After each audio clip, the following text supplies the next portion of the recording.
کو نکالنا ہے، حسد، کینہ، بغض، عداوت۔ ایک ہے شریعت اور ایک ہے طریقت۔ شریعت یہ ہے کہ اللہ کے حکموں پہ چلنا، اور طریقت یہ ہے کہ اندر کی گندگیوں کو، کبر کو، حسد کو، کینہ کو، ریا کو، شہرت کو اندر سے نکالنا، دل کی بیماریوں کو نکالنا، یہ ہے تزکیہ۔ تو اللہ تعالیٰ نے اس کام میں چاروں چیزیں جمع کر دی ہے، مغفرت بھی ہے، تزکیہ بھی ہے، تربیت بھی ہے، ہدایت بھی ہے۔ کیا ہے؟ بولو نا، مغفرت بھی ہے، تربیت بھی ہے، تزکیہ بھی ہے اور ہدایت بھی ہے۔ تو ہمارے کام میں احیاء سنت و شریعت، اس لیے ہم کام کرنے والوں کو چاہیے کہ اتباع سنت کا خاص خیال رکھیں۔ ابھی روزانہ ہمارے مولانا صاحب بیان میں بتا رہے ہیں حدیث کی روشنی میں، کہ حدیث کے اندر آتا ہے کہ جو سنت پر چلیں گے اللہ کی طرف سے 4 وعدے ہیں۔ نمبر 1، اللہ تعالیٰ بھی، جبرائیل بھی، آسمان کے فرشتے بھی اور زمین پر بھی اللہ تعالیٰ اس کی محبوبیت کو رکھ دیتے ہیں، یعنی اپنوں کے دلوں میں پیار اور محبت ڈال دیتے ہیں۔ جو متبع سنت ہوگا اللہ تعالیٰ ایمان والوں کے دلوں میں اس کی محبت پیدا فرما دیتے ہیں، اور دوسرے جو ایمان والے نہیں ہیں ان کے دلوں میں اللہ ہیبت پیدا فرما دیتے ہیں۔ ہیبت، روب کہتے ہیں۔ اللہ تعالیٰ نے حضور پاک علیہ الصلوۃ والسلام کو 8 باتیں ایسی عطا فرمائی ہے جو کسی اور نبی کو اللہ نے نہیں عطا فرمائی۔ نمبر 1، آپ کا نام زمین پر محمد صلی اللہ علیہ وسلم ہے اور آسمانوں پر احمد ہے۔ دوسرے، آپ کی امت کو خیر امت کا خطاب ملا جو کسی اور امت کو نہیں ملا۔ تیسرے، آپ خاتم النبیین ہیں۔ کیا ہے؟ خاتم النبیین۔ چوتھے، آپ امام الانبیاء ہیں، سارے نبیوں کے سردار۔ پانچویں، آپ کی امت کے لیے پوری دھرتی اور بھومی کو اور پوری دنیا کی زمین کو مسجد بنا دیا، جہاں چاہے نماز کا وقت ہو جائے آپ مصلی بچھا کے نماز پڑھ لو۔ ہاں اگر گاؤں میں ہے تو مسجد میں جا کے پڑھو، جنگل میں ہو، سفر میں ہو تو پاک جگہ دیکھ لو اور قبلہ رخ معلوم کر کے وقت کو معلوم کر لو ہوا ہے کہ نہیں، اور نماز پڑھ لو۔ ساری دنیا کو مسجد بنا دیا، اور چھٹے مال غنیمت کو اس امت کے لیے حلال کر دیا۔ اور ساتویں، اللہ نے آپ کو وہ رعب عطا فرمایا ہے جس کا اثر 3 مہینے، 1 مہینے کی مسافت کی دوری سے دشمنوں پر پڑتا تھا، اس کو اللہ تعالیٰ نے سنتوں میں منتقل کر دیا ہے، اس رعب کو سنتوں میں اللہ نے منتقل کر دیا۔ اور 8ویں، آپ جوامع الکلم ہیں، جامع کلمات کے ساتھ اللہ نے آپ کو دنیا میں مبعوث فرمایا ہے۔ یہ 8 باتیں اللہ نے آپ کو عطا فرمائی۔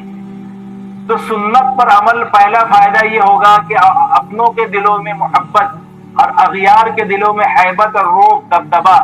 اور تیسرے، اللہ تعالیٰ اس کی روزی کو آسان کر دیں گے، برکت دیں گے اس کی روزی میں۔ اور چوتھے، دین پر ثبات، یعنی پابندی، استقامت اللہ تعالیٰ عطا فرمائیں گے۔ اس لیے اتباع سنت کی ہم نیت کریں۔ سنتوں پر کر عمل بے دھڑک، جاتی ہے جنت تک سیدھی یہ سڑک۔ سرور یہ وہاں سورگ تک جاتا ہے، پیراڈائز تک جاتا ہے، جنت تک جاتا ہے۔ سنت کے راستے جنت کے راستے ہیں، اس لیے ہر کام میں سنت، جیسے وضو کی سنتیں ہیں، نماز میں 51 سنتیں ہیں، غسل میں 8 سنتیں ہیں۔ وضو میں کتنی ہیں؟ 12 13 ہے کہ 18 ہے؟ اس میں سنت ہے، 16 سنتیں ہیں۔ اور اسی طرح قیام میں 11 ہے اور قرات میں 7 ہے، تو سب ملا کر 51 سنتیں ہیں نماز میں۔ سواری کی 7 سنتیں ہیں، پانی پینے کی 7 سنتیں ہیں، مسجد میں آنے کی 5 سنتیں ہیں، مسجد سے نکلنے کی 5 سنتیں ہیں، جمعہ کی 9 سنتیں ہیں، عیدین کی 13 سنتیں ہیں، عیدین کی 13 سنتیں ہیں۔ اس طرح سنتوں کو معلوم کر کے اس کو اپنی زندگی میں لانا۔ 3 لائن کی سنتیں ہیں، سنت عادت، استنجا، بیت الخلاء، کھانا پینا، سونا، لیٹنا، بیٹھنا، یہ سب سنت عادت کہلاتی ہے، جو جسم سے تعلق رکھتی ہے، انسان کی ضرورتوں سے، حاجتوں سے تعلق رکھتی ہے۔ اور ایک سنت عبادت ہے جس کا تعلق عبادت سے ہے، نماز ہے، روزہ ہے، حج ہے، زکوٰۃ ہے، اس میں بھی سنتیں ہیں، عبادتوں کی بھی سنت ہے۔ اور ایک ہے سنت دعوت، اللہ کے بندوں کو اللہ کی طرف بلانا۔ تو تینوں لائن کی سنتوں کو زندگیوں میں لانا۔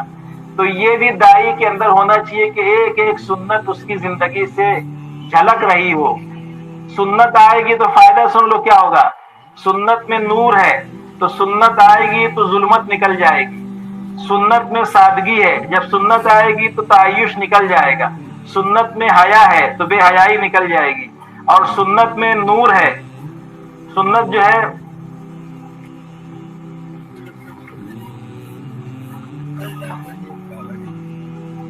تو سنت کے ضد جتنی چیزیں وہ نکل جائے گی، جیسے ظلمت، بے حیائی، فضول خرچی، بے اعتدالی، رہبانیت، یہ سب نکل جائے گی سنت کے آنے پر۔ سنت میں اعتدال ہے، سنت میں کیا ہے؟ اعتدال۔ جیسے ایک صحابی نے، 3 صحابی گئے اللہ کے نبی کی ام المومنین سے پوچھا کہ اللہ کے نبی کے معمولات کیا ہیں تاکہ ہم بھی ان کے جیسا یا ان سے کم و بیش کچھ عمل کرنے والے بن جائیں۔ تو پوچھا، سب پوچھنے کے بعد پھر ان لوگوں نے سوچا کہ اللہ کے نبی ہیں، اس لیے آپ تو کم بھی کریں گے تو نبی ہیں، اب ہم امتی، ہم کو تو آپ سے زیادہ نیکی کرنا چاہیے، زیادہ عمل کرنا چاہیے۔ تو تینوں نے 3 نیتیں کی۔ ایک نے کہا کہ میں رات بھر عبادت کروں گا، سوؤں گا نہیں۔ اور ایک صحابی نے نیت کی میں روز روزہ رکھوں گا، افطار نہیں کروں گا، 12 مہینہ روزہ دار۔ اور ایک نے نیت کی کہ میں نکاح ہی نہیں کروں گا، کہ نکاح کریں گے تو پھر بیوی کا مسئلہ، پھر آنے والی نسلوں کا مسئلہ، پھر ان کی شادی بیاہ کا، پھر مکان کا۔ جیسے ایک بزرگ تھے مجذوب، وہ کپڑا نہیں پہنتے تھے، ایسی چھوڑ معمولی کپڑا پہن کے پھرتے تھے۔ تو لوگوں نے کہا یہ اچھا نہیں معلوم ہوتا، آپ ننگے پھرتے ہیں، ہم آپ کے لیے کپڑا بنا دیتے ہیں۔ کہا ٹھیک ہے بنا دو، لیکن اس کے رکھنے کے لیے پھر پیٹی چاہیے۔ تو بولے پیٹی بھی بنا کے دے دیں گے۔ بولے پھر پیٹی سڑک پہ تو نہیں رکھ سکتے، جھوپڑا بھی چاہیے۔ تو بولے جھوپڑا بھی بنا کے دے دیں گے۔ بولے پھر اکیلے کیسے جی لگے گا، نکاح بھی کرنا پڑے۔ بولے شادی بھی کر دیں گے۔ تو بولے پھر اس کے بعد اولاد ہوگی اس کا کیا؟ تو یہ لوگ بولے یہ تو سارا ہم کچھ کرنا پڑے گا۔ بولے تمہاری اولاد تم سنبھالو۔ تو بولے اٹھا تیری لنگی، بولے اس کے پیچھے اتنا پسارا ہے، بولے اٹھا تیری لنگی، نہیں ہونا، بولے ایک لنگی کے پیچھے اتنا پسارا۔ تو بولے میں نکاح ہی نہیں کروں گا۔ اب یہ تینوں تو چلے گئے۔ اب جب اللہ کے نبی تشریف لائے تو عائشہ نے فرمایا کہ کچھ آئے تھے لوگ آپ کے اصحاب اور کچھ باتیں معلوم کی اور یہ نیت کر گئے۔ پھر آپ صلی اللہ علیہ وسلم نے ان کو فرمایا بلا کر کہ بھائی دیکھو میں اللہ کا نبی ہوں، میں رات میں سوتا بھی ہوں، عبادت بھی کرتا ہوں، روزہ بھی رکھتا ہوں، روزہ نہیں بھی رکھتا ہوں، اور میں نے نکاح بھی کیے ہیں۔ تو تم میرا طریقہ چھوڑ کے کیسے کیا کامیاب ہو سکتے، کیسے فلاح کو پہنچ سکتے، میری اتباع مجھ سے آگے کیسے جا سکتے؟ مطلب یہ کہ بھائی میں جو ہوں نمونہ ہوں، تم راتوں کو سو بھی، عبادت بھی کرو، نکاح بھی کرو، اور روزہ بھی رکھو، افطار بھی کرو۔ اس سے آگے جاؤ گے تو رہبانیت ہو جائے گی۔ کیا ہو جائے گی؟ رہبانیت۔ اور اس سے کم کرو گے تو کچھ اور بات ہو جائے گی، یا تو بدعت ہو جائے گی، یا ظلمت ہو جائے گی، یا بے حیائی ہو جائے گی، یا فضول خرچی ہو جائے گی۔ یعنی سنت سے آدمی ہٹے گا تو اعتدال سے ہٹ جائے گا۔ تو سنتوں میں اعتدال ہے، نور ہے، محبوبیت ہے، اور اسی طریقے سے حیا ہے، شرم ہے، سادگی